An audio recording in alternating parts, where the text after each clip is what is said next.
So thank you all for being here, the October Lunch and Learn. It's great to see everyone. Today we have the Foundation for Social Connection, F4SC, which is a nonprofit focused on advancing social connection across the United States. F4SC uses evidence-based practice, prioritize social connection as a core value, aiming to create a society where connection is central to how we live. Some of Resilient Georgia's staff serves on the Coalition to End Social Isolation and Loneliness, CESOL, which is an initiative of the foundation. Today with us from the foundation, we have Shannon Vivajal. She's their communications coordinator, and then our presenter is Morgan Marler. Morgan serves as the program innovation and implementation manager. In her role, she helps communities implement social connection initiatives using the foundation's action guide for building socially connected communities. Morgan has a background in education, policy, advocacy, and nonprofit work, and is dedicated to creating inclusive spaces that foster belonging. She holds a master's in education policy from the University of Washington and has certifications in racial equity, conscious leadership, and somatic experience. So we'll hand it over to Morgan. Thank you so much, Alex and team. I'm so excited to get to speak with you all today. And actually, I am in Georgia right now, which is very exciting. So I'm just imagining that we're all in a room together having our lunches, even though we're dispersed across geography. But I've been in Georgia for the last 4 days for a conference and have just really enjoyed getting to know Atlanta and seeing a new place. So I'm so excited to be with you and in your physical proximity. I've seen a couple people already introducing themselves in the chat, but I would love to see who you are and what organization or geography that you're representing, just to get a feel for who is in the room. Thank you all so much for being here, and we will go ahead and get started. As Alex mentioned, my name is Morgan Marler. I serve as the Innovation and Implementation Manager at the Foundation for Social Connection. I am celebrating my 1 year and 1 week anniversary with the foundation. I actually have been in the education space and youth development space for 12 years previously.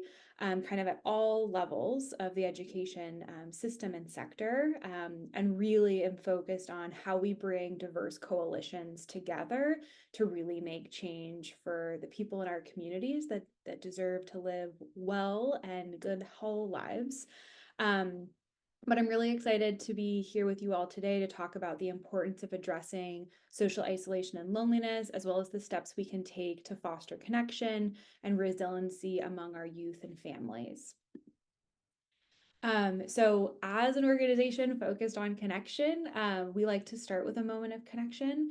So I would love to hear from you all in the chat.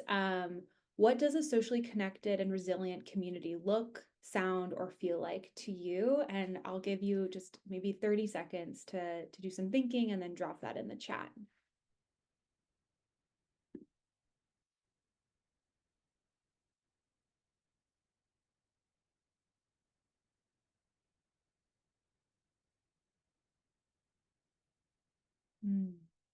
Thanks, Audrey.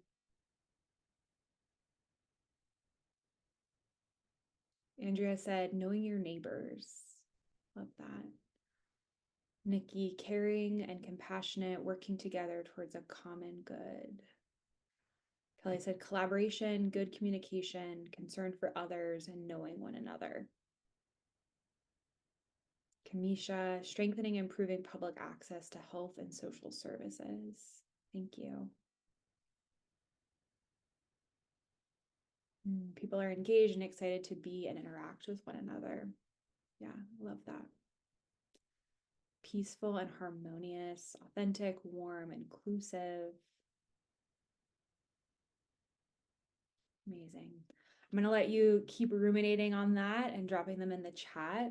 It's so great to see just the diversity of answers, but I think at the heart of all of this is like just that human to human connection, and making sure that people feel like they belong in spaces and in our communities. So thank you all for continuing to drop these in the chat. A little bit of a roadmap for our conversation today. So I'm going to share a little bit about the foundation and what we do.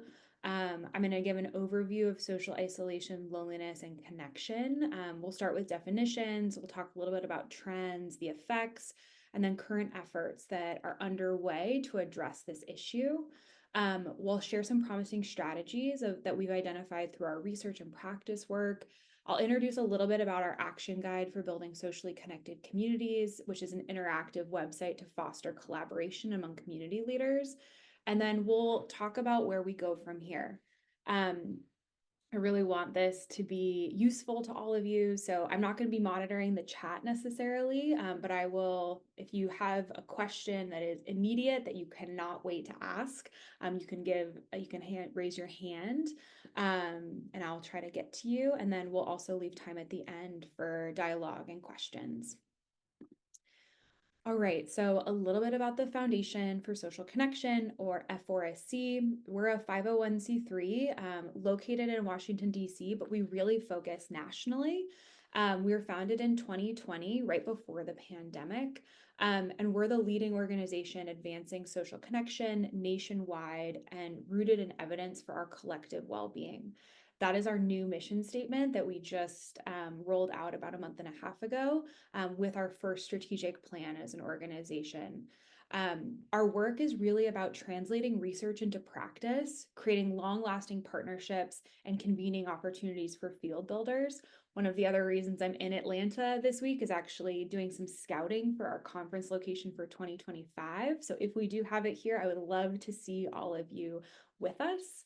And then we really prioritize social connection as a national value powered by lived experience. We work closely with our Scientific Leadership Council, which is comprised of 12 of the leading experts on social isolation, loneliness, and connection, as well as our larger scientific network, to make sure we're bringing the evidence into strategies and policies for greater connection. We also work with leaders across the country, from local all the way up to the national level, to help develop and implement best practices tailored to communities and population needs. And really, we're working on building a vibrant society where social connection is at the heart of how we live, just as Alex shared at the beginning. One thing that I think makes us really unique that I'll show in the next slide is that we're really working to de-silo the academics, scientists, and the practitioners, and make sure that they're in communication, and it's really like a two-way communication cycle. So not only are we translating research to practice, we're actually bringing the bright spots of what's happening in practice back to the scientists so that they can also include and measure and really understand what's happening in the field. So I think being that kind of vital component of like connective tissue. So to give you a sense of how we coordinate our efforts with others, I've included this diagram that shows the collaboration across scales. So starting from left to right, the first three work together and focus on raising national and global awareness, advocating for global, national, and state policy reforms, and supporting the translation of the evidence base into real-world solutions. The fourth circle, which is on your far right, represents a partnership between our organization and Healthy Places by Design to support community and local leaders in their approach to tackling social isolation and loneliness. We love diagrams, so thank you for following along with me. There's a couple more that we'll go through together. So we're really committed to this work because it's a long-standing and widespread crisis. Millions of Americans are socially isolated, meaning they objectively have fewer relationships or interactions. They're lonely, which means that they feel a discrepancy between how connected they are and how connected they want to be, or they're experiencing both. As you can see on this slide, over 1 in 2 Americans report feeling or experiencing loneliness, which is on par with pre-pandemic rates. So I think all of us kind of during the pandemic understood, maybe for the first time, what it felt to be isolated.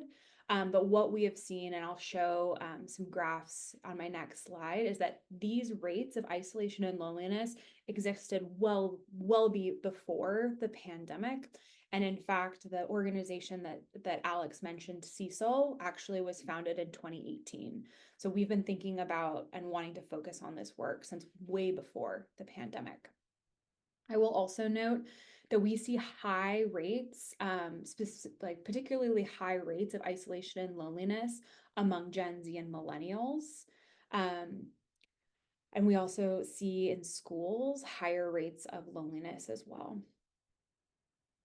Okay, so in 2023, the Surgeon General of the United States put out an advisory on the healing effects of social connection.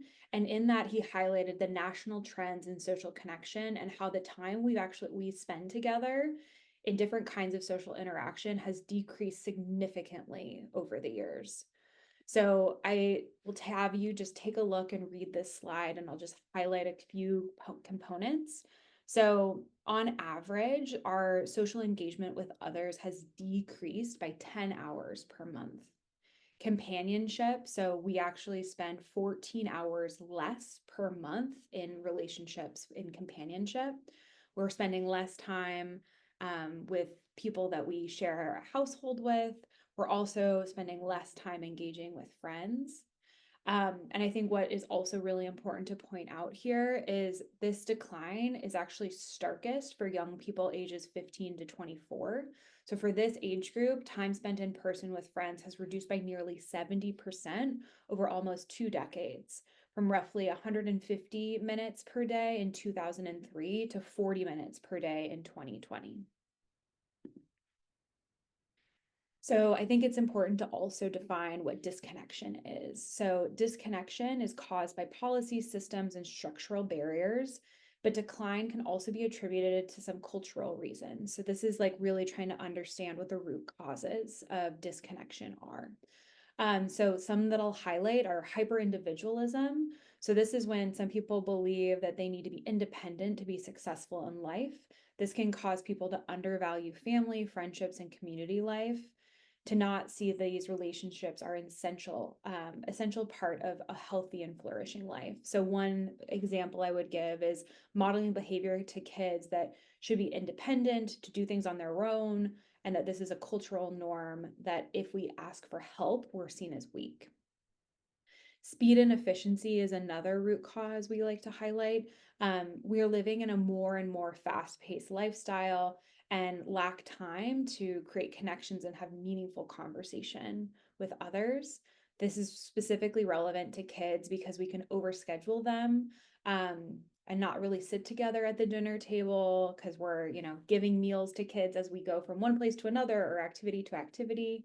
And then, it's a loss because we don't get to hear about their days and to really spend time together. Another one we like to highlight is civil society deserts.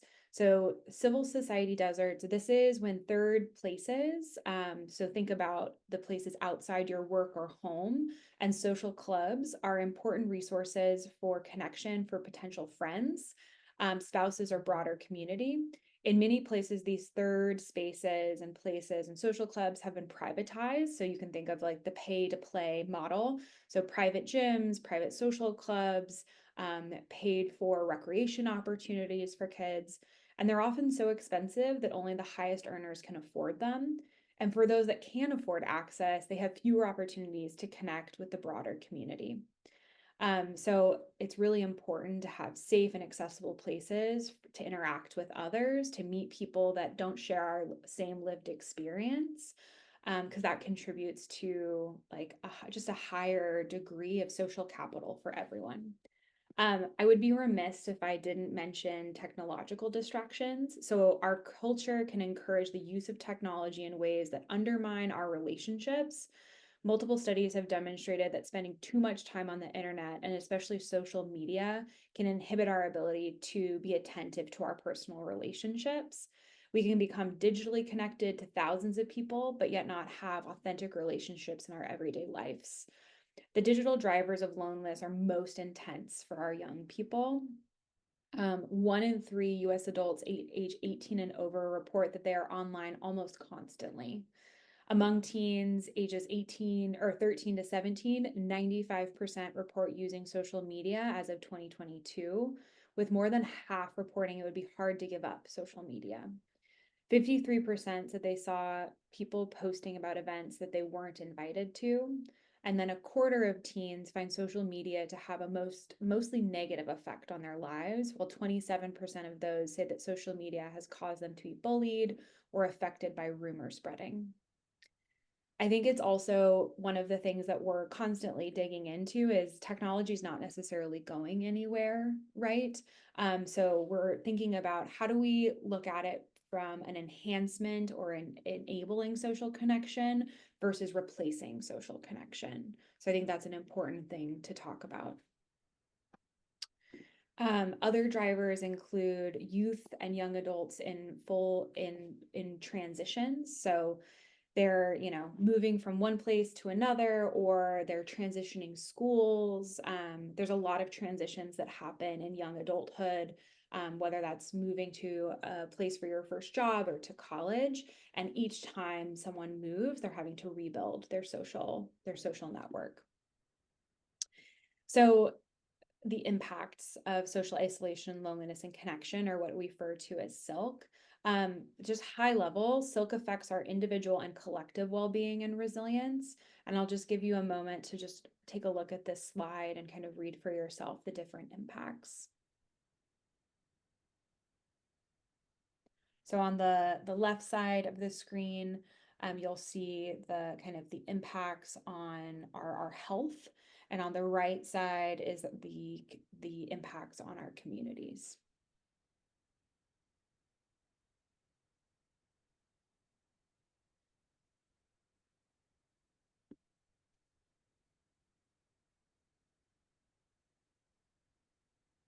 And I did see in the chat from Dr. Eric about asking if we will share the slides, and we absolutely will.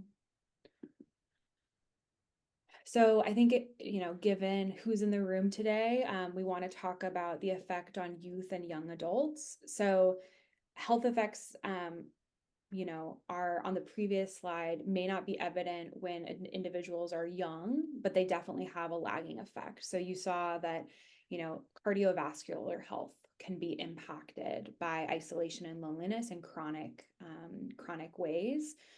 That might not hit an individual until they're well into their 40s, 50s, or older adulthood, but that effect starts when they're young, right? Or the symptoms could start when they're young. So I think that it's important also to note that with SILC, with the impacts of isolation and loneliness, we can see higher rates of self-isolation, depression, poor sleep, and lower academic achievement. So 63% of young adults who experience loneliness also experience significant anxiety or depression symptoms. And isolation and loneliness may decrease one's self-esteem, instill fear of others, and increase the likelihood of becoming radicalized. So we're seeing, especially among young white men, that chronic isolation and loneliness can actually lead to self-harm or harm to others. Just to give you an idea of the landscape over the last couple of years. So this has been, as the Surgeon General put out his advisory, we've also seen just some incredible attention and efforts on this topic. So we've made some strong headway advancing the awareness of the issue and advocating for policies and promoting connection. So in 2021, the Surgeon General released the advisory on youth mental health and social media. In 2023, his team declared loneliness an epidemic, releasing the advisory that I mentioned earlier. Senators Murphy and Smith introduced the National Strategy for Social Connection Act. And then the WHO, the World Health Organization, declared loneliness a public health threat and launched the Commission on Social Connection, which actually one of our Scientific Leadership Council members is sitting on an advisory committee for that effort. So far in 2024, we've seen San Mateo, California, become the first city to declare loneliness a public health emergency and dedicate over $1 million to addressing the issue. We've also seen Representative Moulton announce intentions to introduce legislation to foster community resilience. And then the Surgeon General recently released an advisory on addressing parental mental health and well-being, and isolation and loneliness is definitely noted in that. So a little bit about how we put research into practice. So we believe that to further awareness and collaboration and advocacy, we needed to release research reports to help focus people and have kind of increase awareness. So we've developed our social framework, which is really our theory of change. And then we also have put out our action guide for building socially connected communities, which I will provide a QR code for at the end of my presentation. But we're really focused today on highlighting some of the strategies from our social framework report and our action guide, and I'll get a little bit further into those.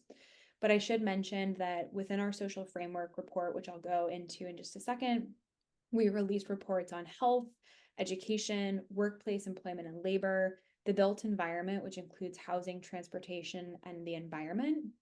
And then in the fall, I guess we're in the fall now, soon to become in the fall is our arts and culture report.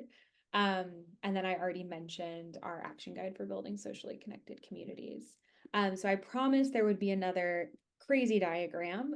So bear with me as I explain this. So this is our social framework.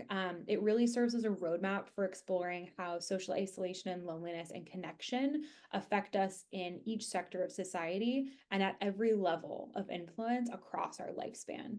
So from this, we can effectively understand and systemically identify promising strategies and policies to implement and kind of identify future gaps we need to explore further. So this graphic is a conceptual representation of the key components. The first level of impact, where you see the individual, where they're centered, that's really asking the question of what are individual approaches to addressing social isolation, loneliness, and connection? How can we help the individual? Then we have the other levels of impact in the green boxes. What are the interpersonal approaches, organizational approaches, community and society approaches? Next, there are the sectors of society. Each report that we do explores a specific sector, but as the dotted lines show, there are opportunities for cross-sector collaboration and cross-sector solutions that can address silk. Lastly, the arrows depict themes we consider in every report, issues that may be addressed, how to address silk for individuals of all ages, how to ensure solutions account for diversity of experience and are equitable and accessible, and then how do we bolster the evidence or best implement this strategy. So you can kind of think of like this framework as looking at all of the different sectors and how they enable social connection or increase isolation and loneliness. So a little bit about individual approaches. So to start with solutions on the individual level, there are a number of actions that individuals can take or can be provided to individuals to mitigate the negative impact of social isolation and loneliness. So the ones that are specifically pertinent to the education sector are social emotional learning. So we know that as opposed to efforts aimed at mitigating stress associated with loneliness, social emotional learning provides an opportunity to promote the self-regulatory and social emotional competencies needed for youth to build social connection with peers, with teachers, and with broader community. SEL programs attempt to target the underlying skills, which is emotional regulation and problem solving, that not only reduce negative experiences such as social rejection, but ideally also promote social connectedness with peers and teachers.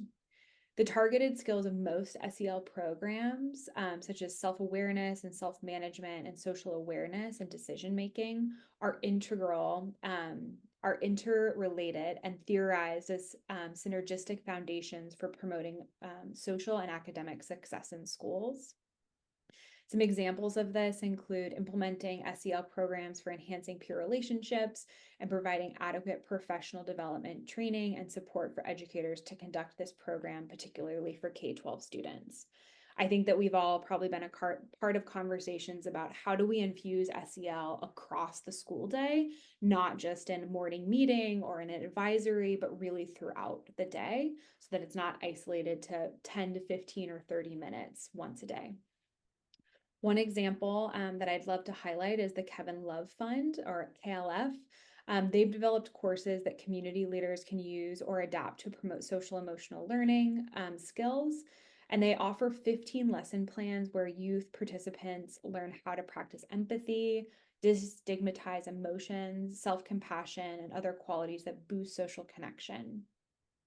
In an evaluation of their recent curriculum launch across 75 schools, they found that 84% of students who participated in the pilot year reported feeling an increased sense of belonging in the classroom and in their school.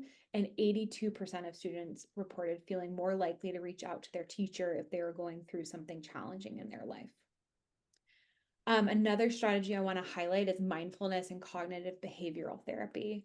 So the benefits of this are regular mindfulness practices such as sitting in meditation, yoga, walking, or running can build emotional regulation and reduce anxiety and emotional exhaustion. CBT helps orient people towards more positive thinking, less self-defeating thoughts, and helps build relationships and encourage interaction, positive effects on SIL in a variety of settings and populations. I also included a couple other logos of organizations that I'd love to highlight. So the Whole Child Model, which actually was started in DC, and is now a part of Transcend Education. So I'd definitely encourage you to take a look at their work. The Compass program, which is, I'm trying to remember what state it is in now, but I will include the link in our material afterward. And then Girls Athletic Leadership Schools has some really great and free resources that I would encourage you to also look at. So interpersonal approaches. So it's important to highlight peer learning and mentoring. An estimated 1 in 9 young adults are disconnected from their communities, defined as not enrolled in schools or employed. Peer learning and mentoring benefits individuals by specifically structured to provide students with a positive social experience while they're learning, and those social experiences in turn promote positive peer relationships and peer support and reduce peer rejection and stigma. Volunteering is also a really important tactic, as well as early relational health. A couple of examples that I would love to highlight, DeRote, which is one of our partners that does a lot of intergenerational volunteering. So they're a nonprofit based in New York, and they pair older adults and youth together. And they have volunteer activities and weekly Zoom calls, after school craft activities and games, package deliveries, and other personal visits during the holidays between young people and older adults. And they allow participants to form intergenerational, sometimes multi-generational connections through conversation, shared interests, and acts of compassion. So community and societal approaches. So it's important to call out intergenerational communities.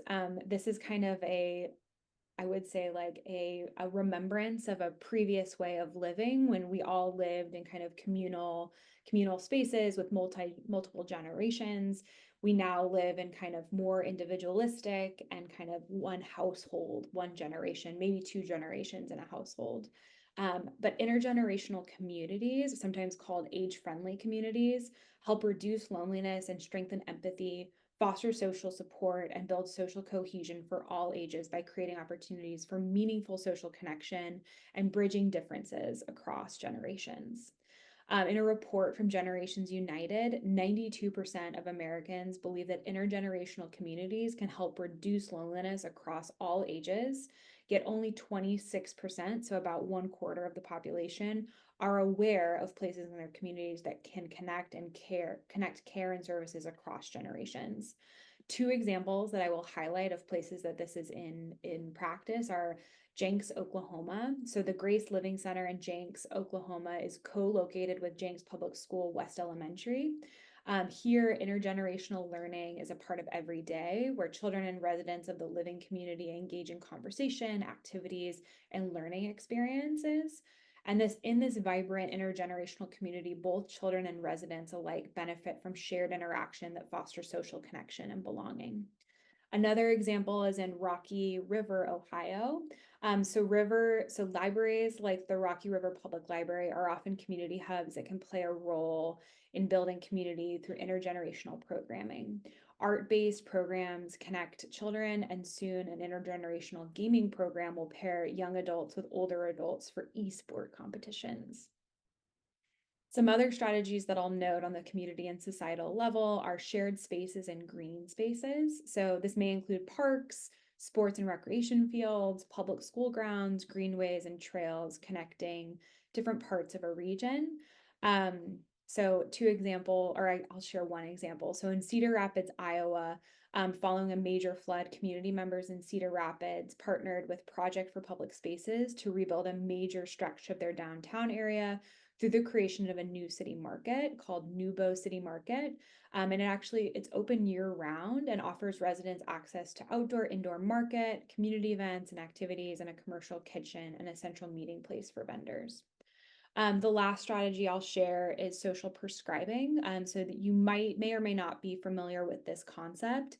It's still in a kind of early preliminary research within the US, but that preliminary research shows promising effects on reducing isolation and loneliness and increased social connection. Essentially, this looks at, instead of going to a doctor and having someone ask you what's wrong with you, they would ask, what are you up to? What are you doing? What brings you joy? And helping think about what are ways that I can prescribe someone that is above and beyond medicine or kind of the just addressing the symptoms. I heard a really incredible example of someone going to a doctor and experiencing depression and anxiety, and the doctor asking them, what brings you joy? And she's like, oh, I used to love swing dancing, but I can't do that anymore because of my knees. And so this is a silly example, but she was prescribed water aerobics. That was like a water aerobics dance class that actually helped alleviate the pressure on her joints, but got her moving and making connections with the people in the class. So the effects system-based sustainable change, forming partnerships and collaborating with others in the community are equally as important to using evidence-based strategies. So this is kind of the saying that if you do something alone, you're not going to go as far as we do if we do something together. We've seen just incredible partnerships across sectors. I like to give the example of a conservation group in New Jersey working with a disabilities rights group, and just the impact that their partnership had on transforming different recreation spaces and making them accessible to those with disabilities. As part of the action guide, we encourage people to reflect on their community as well as host community listening sessions and workshops to better understand how to advance connection and organize around an initiative. I pulled a few guiding questions from our action guide. They're kind of registered here on your screen. But we really take a strength-based approach. So this is kind of asset-based community development kind of at its core. So really thinking about what are the strengths we can leverage or foster to help build social connection and resilience in our communities. So what are the tools and strengths that are already there, already in existence? And then talking about what the barriers are, and then thinking about who we can partner with, and then what are 1 to 2 of the most pressing concerns we should prioritize? I think we've all been in a place where there's almost like decision paralysis of like where we're going to start.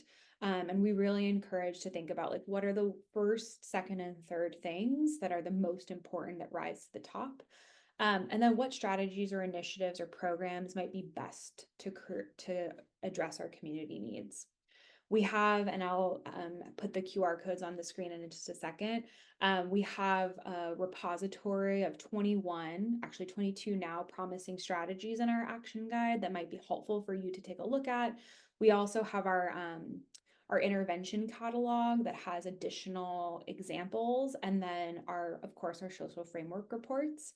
As I travel around the country and meet with people like you all, I also hear about kind of bright spots happening, and I would love to hear about those from you as well. So please be in contact. If you already have a social connection initiative that's doing amazing things in your community, we'd love to hear about it and highlight it. So I'm going to stop talking. I have on the screen just a discussion question. So what is one question, wondering, or aha moment that maybe you had today, given some of the content I've presented, or just things that are kind of synapses that are connecting in your mind?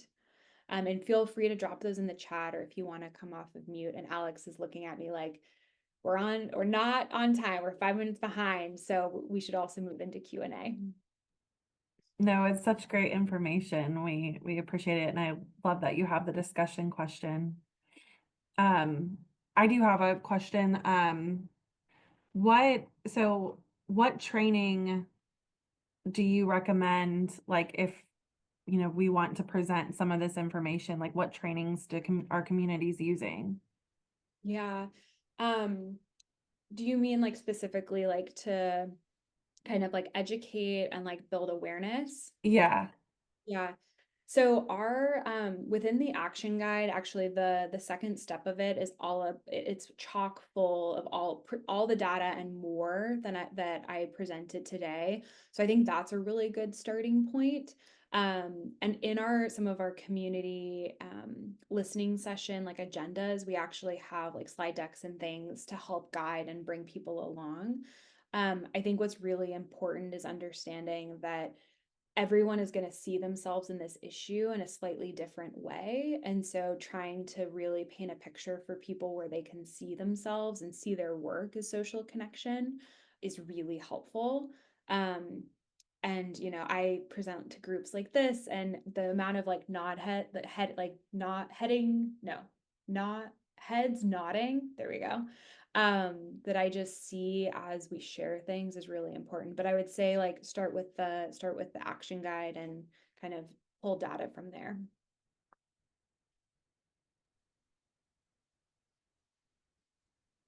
Awesome. Well, we have a few comments. Camille just said, thank you for the presentation. A lot of the concepts are similar to CRIM, Community Resiliency Model, resiliency and building community connectedness via resiliency practices. And Amani said, we've been practicing a bit of intergenerational connectivity and learning through a partnership with our local Girls Inc. through a sewing program. And it's been really sweet to witness. Oh, it's amazing. Amani, I see you off of mute, so I don't want to like put you on the Oh, spot, but I'd love to hear more. sure. So as Audrey dropped in the chat, we're a basics community, so that early childhood development. But our backbone organization is United Way, so we partner with all of our local nonprofits, and one of our community investment spaces is tried and true Girls Inc. A lot of us who work here now have worked with them prior, and so our newest um, effort is a sewing program to kind of shake up the monotony of some of their programming. A lot of it is super STEM focused, but also like as you've discussed, the more we move into STEM, the more we move into a reliance on technology, and that obviously trickling into a lot of other things.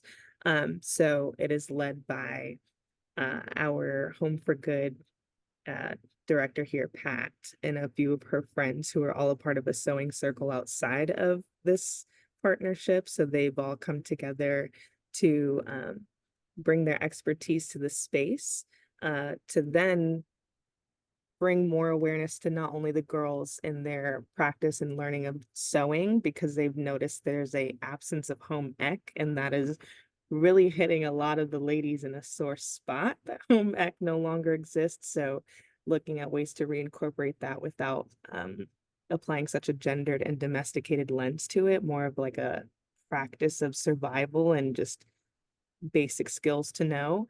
And so the girls are learning all sorts of skills of like learning how to sew their own binding, and then just listening to conversations of older women share their tales of sewing shorts in home ec for the first time. And so all of the things that they end up making will be sold at one of our Saturday markets, and they'll be able to split whatever profit they make from that to buy whatever new materials they need. And the sewing machines were donated. Um, they've just touched them and opened them for the first time, so that feels really special to them. So they've been going through the whole process of learning how to thread it from start to finish. Thank you for sharing that, Amani. Yeah, I'd Yeah. love to connect and see photos and just like that visceral experience of like touching a sewing machine for the first time and that Yeah. excitement. It's amazing. Thanks for sharing.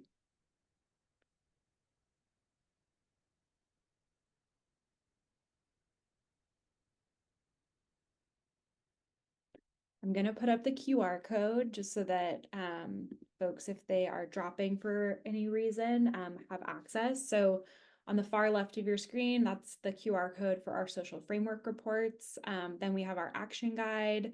Um, we are actually celebrating the anniversary of the action guide. So there's a registration link to come to our anniversary celebration and webinar, and then you can also join our mailing list.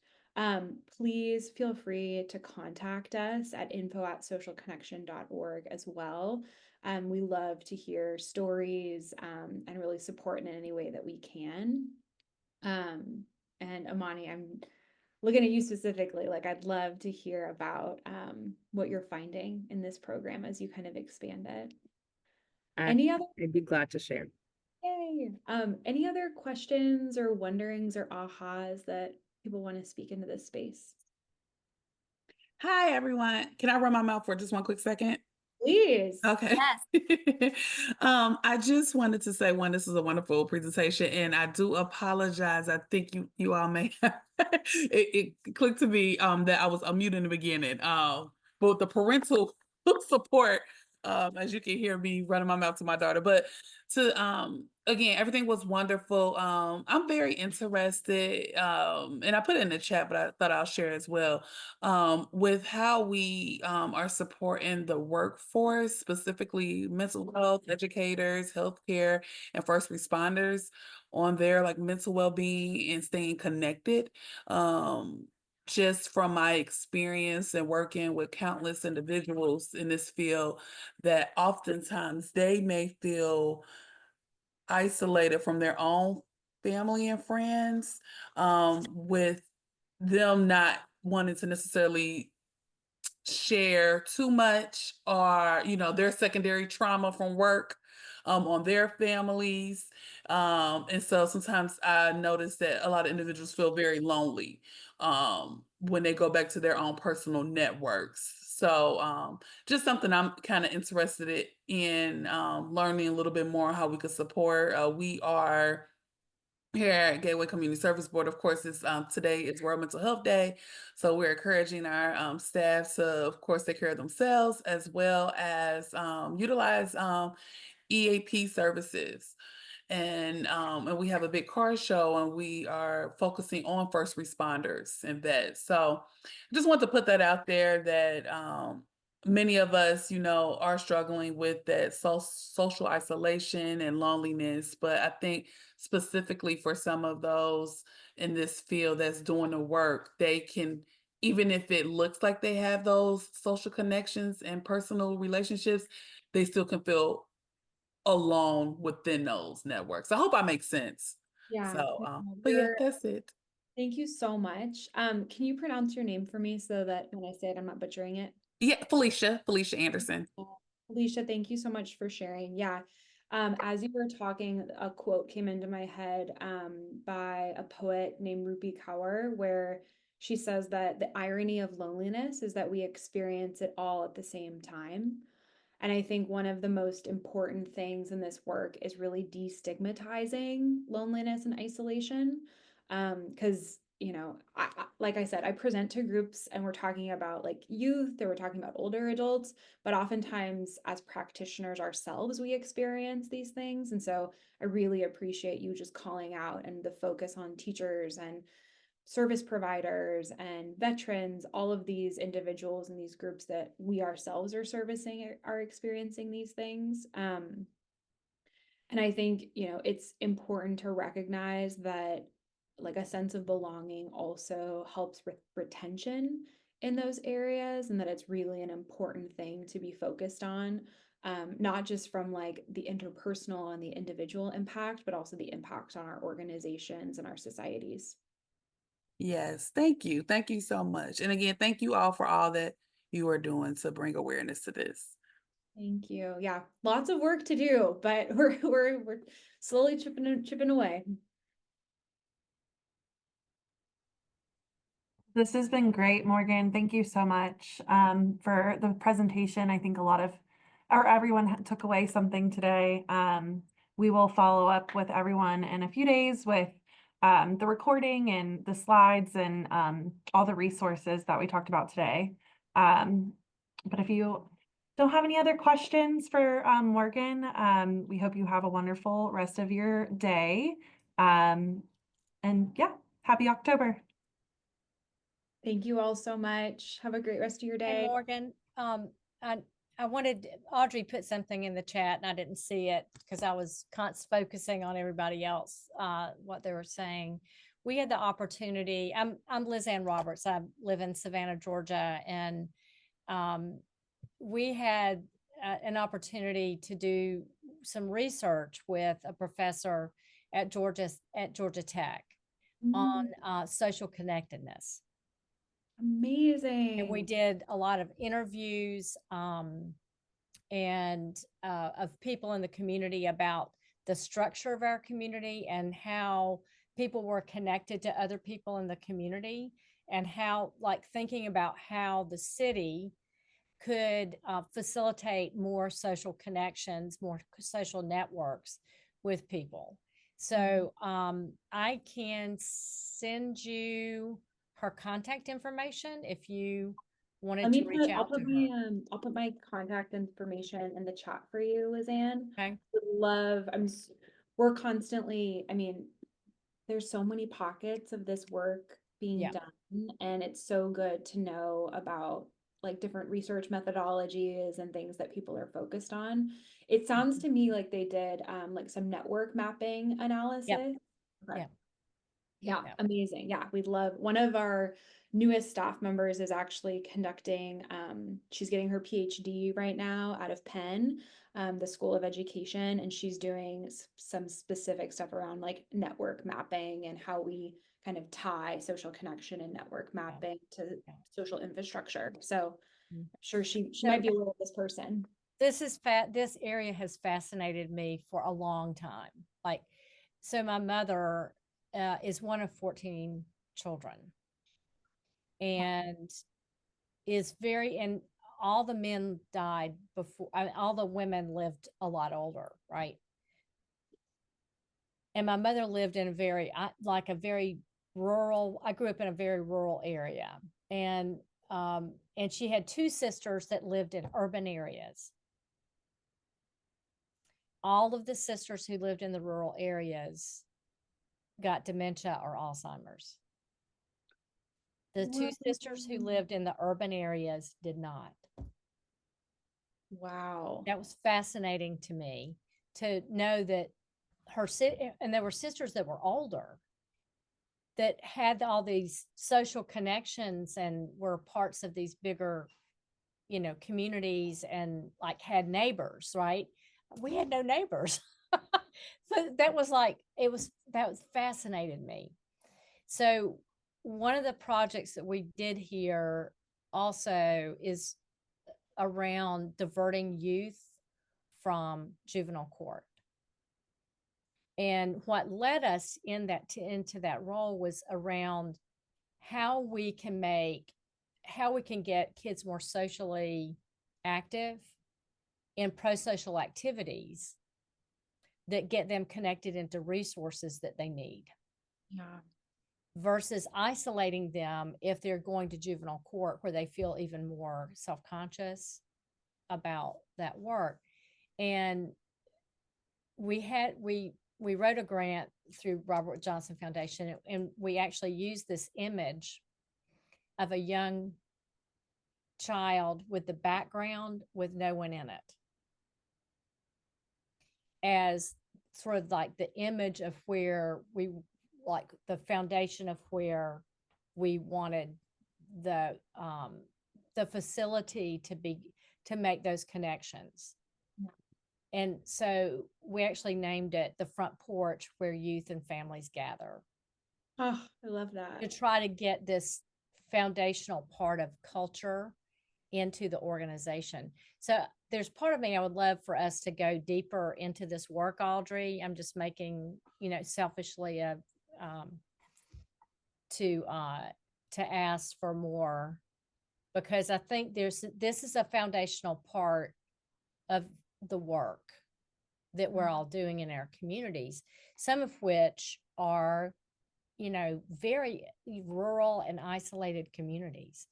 They're connected through social media, but maybe they're not connected physically with each other. And I think there's something to be said for that, like how we think about that part of it is so vital. Thank you know. so much, Lizanne, for that. I actually I had breakfast with Mara Gaelic, who was one of the people that shepherded the BRIC program that was funded by CDC. And we were having this conversation about how social connection is really like the glue that holds together like public health work, or whether that's like meals or mental health or really whatever it is. And one of the things that we're finding with our communities that are doing the action guide is like one level below social connection is like actual trust and relationships.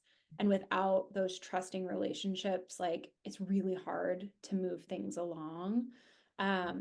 And to the theme of the work that you all are doing, like more resilient communities have higher degrees of social connection and higher degrees of trusting relationships between individuals. So Yeah. thank you so much. Interesting relationships are not always easy. They're not. They're not. They're Yeah. just like, we have to sometimes have difficult conversations to get into that space of, of building trust and then really fun. I think part of trust too, just because I'm old or that I've made a lot of mistakes. One would say maybe wiser. Well, older and wiser, yeah. So I think part of it too is like you've got to have the difficult conversations to get to the next part. Yeah. Yeah. And- And Vera, I don't know if you see in the chat, but Vera just put like higher degrees of disconnection lead to higher degrees of distrust, right? And I don't Right. think we've done a very good job of like remaining in relationship with people we don't quote unquote agree with, right? Like relationships across lines of difference, whether that's lived experience or political beliefs or race, are really important in how we have like social cohesion. Yeah.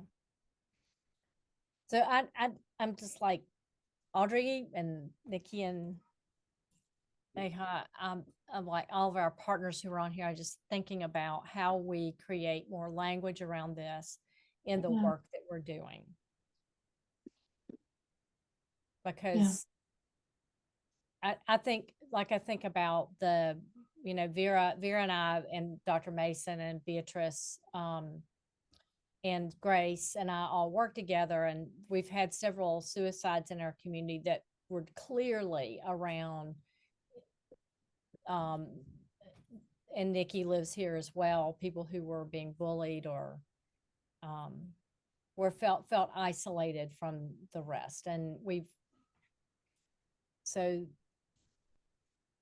I'm, maybe this is the next work I do after I retire. So anyway, so good on you, Morgan and Shannon, this powerful work. Thank you, Lizanne.